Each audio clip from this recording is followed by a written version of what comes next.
Welcome back to Foundations YouTube channel. My name is Christian Kumpian. I'm a physical therapist, fellowship trained in manual orthopedic physical therapy. Today we're going to go over something to strengthen your quads. More importantly, it's an eccentric quad contraction, meaning your quads are going to be working as they're getting longer. Most of the time when the quads work, you're straightening out the leg and the quad is actually getting shorter as you're going against resistance. This is the opposite. The quads are going to be contracting as it gets longer. The beauty of this activity is anybody can do it. You don't need any equipment.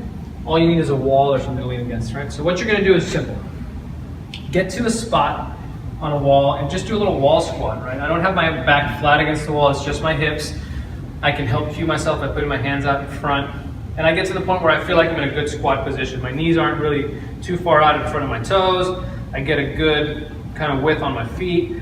This is where I want to start, okay? So now that I got my spacing down, I come back up. And what I'm going to do is I'm going to take away one of my legs, right? And that's going to make so that I'm only squatting with this one, right? So what you're going to do is you're going to come down slow, preferably at a 5 count. You can go even slower. And then once I get to that 90-degree point, I push up with both legs again, right? I can definitely turn this into a single leg squat, but then I'm not taking advantage of just the eccentric portion of it, right? So then again, I'm up high, take one leg away, come down slow, 5, 4, 3, 2, 1.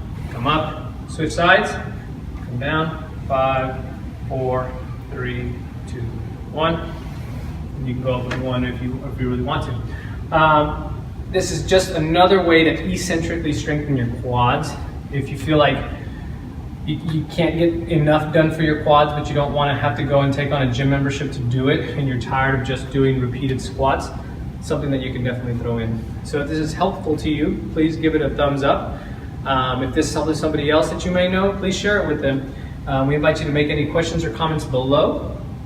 And we try to put out a lot of content that can be helpful to other people, so please subscribe if this speaks to you. Again, we remind you that movement is a gift, and we hope you enjoy it.